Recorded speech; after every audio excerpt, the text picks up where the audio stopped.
Assalamualaikum warahmatullahi wabarakatuh. Alhamdulillahilladzi an'amana bini'matil imani wal islam wa nusalli wa nusallimu ala khairil anam sayyidina Muhammadin wa ala alihi wa sahbihi ajma'in. Amma ba'du.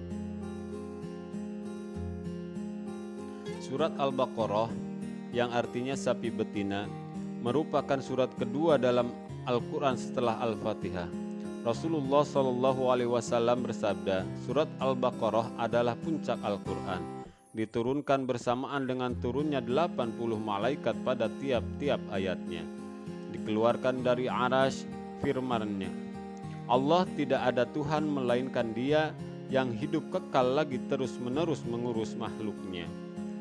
Quran Al-Baqarah ayat 255. Ad-Darimi meriwayatkan pula melalui jalur Asy-Syiabi yang mengatakan bahwa Abdullah ibnu Mas'ud radhiyallahu anhu pernah mengatakan, barang siapa membaca 10 ayat dari surat Al-Baqarah di suatu malam hari, niscaya setan tidak akan dapat memasuki rumah itu pada malam tersebut, yaitu 4 ayat dari permulaan surat Al-Baqarah dan ayat kursi, 2 ayat sesudah ayat kursi, kemudian 3 ayat pada bagian terakhir.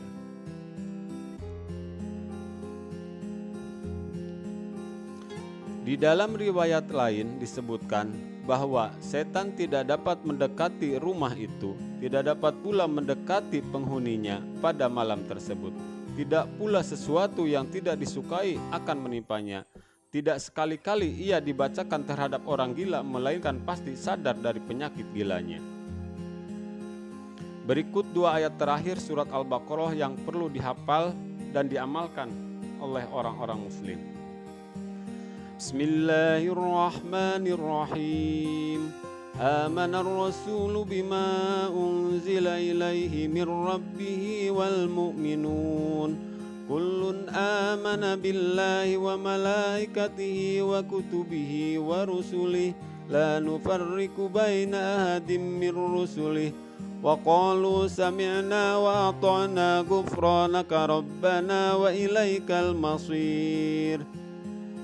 La yukallifullahu nafsan illa wus'aha laha ma kasabat wa 'alaiha maktasabat.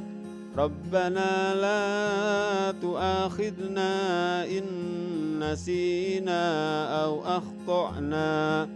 Rabbana wa la tahmil 'alaina isran kama hamaltahu 'alal ladzina min qablina.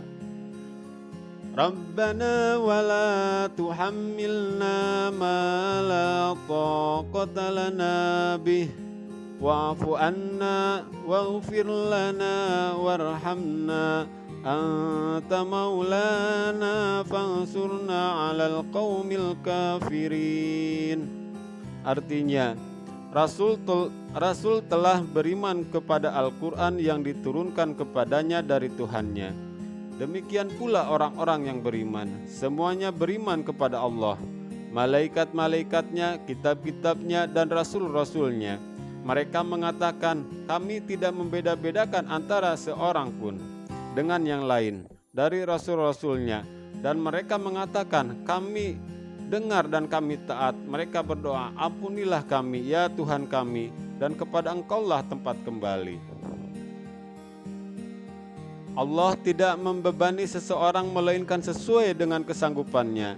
Ia mendapat pahala dari kebaikan yang diusahakannya, dan ia mendapatkan siksa dari kejahatan yang dikerjakannya. Mereka berdoa, ya Tuhan kami, janganlah Engkau hukum kami jika kami lupa atau kami tersalah. Ya Tuhan kami, janganlah Engkau bebankan kepada kami beban yang berat sebagaimana Engkau bebankan kepada orang-orang sebelum kami. Ya Tuhan kami, janganlah Engkau pikulkan kepada kami apa yang tak sanggup kami memikulnya. Beri maaflah kami, ampunilah kami, dan rahmatilah kami. Engkaulah penolong kami, maka tolonglah kami terhadap kaum yang kafir.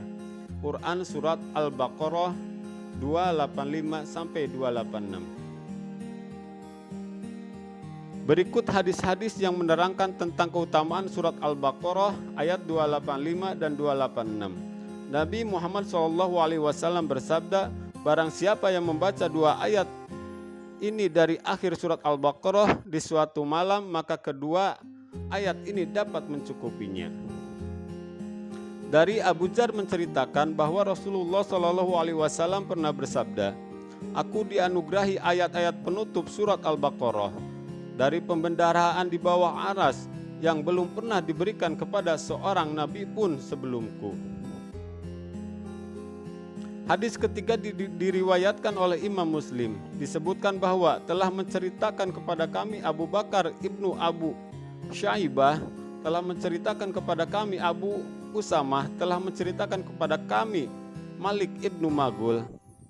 Ketika Rasulullah SAW menjalankan Isra Miraj, Nabi SAW sampai ke Sidratul Muntaha yang terletak di langit ketujuh.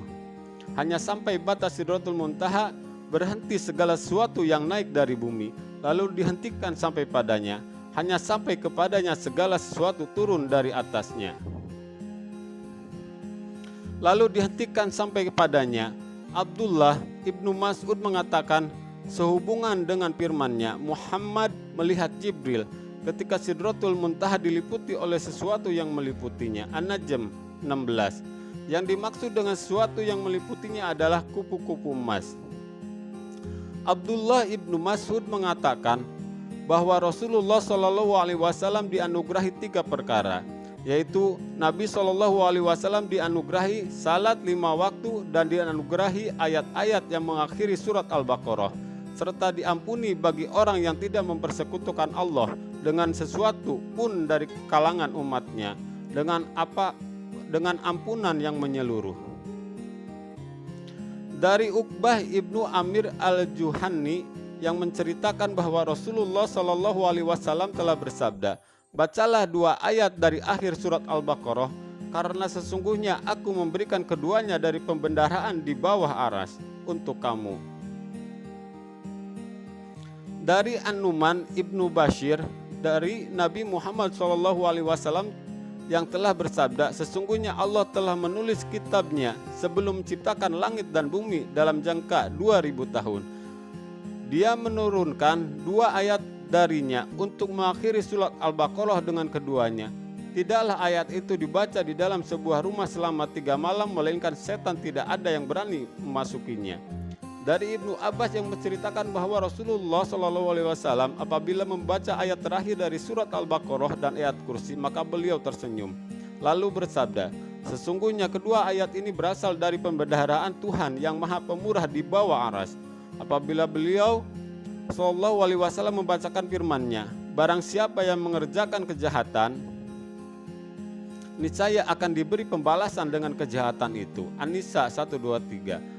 Dan bahwa seseorang manusia tiada memperoleh selain apa yang telah diusahakannya, dan bahwa usahanya itu kelak akan diperlihatkan kepadanya, kemudian akan diberi balasan kepadanya dengan balasan yang paling sempurna. An-Najm 39-41. Maka beliau membaca istiraj dan diam, atau dengan kata lain tenang.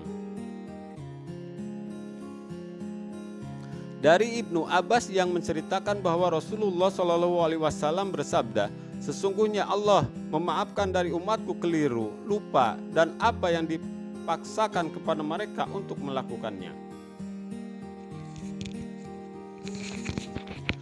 Berangkat dari pengertian inilah, maka mereka mengatakan bahwa sesungguhnya orang yang berdosa itu memerlukan 3 perkara, yaitu pemaafan dari Allah atas dosanya yang terjadi antara dia dengan Allah. Dosanya ditutupi oleh Allah dari mata hamba-hambanya, hingga ia tidak dipermalukan di antara mereka, dan dipelihara oleh Allah hingga tidak lagi terjerumus ke dalam dosa yang serupa. Wallahu a'lam bishawab. Assalamualaikum warahmatullahi wabarakatuh.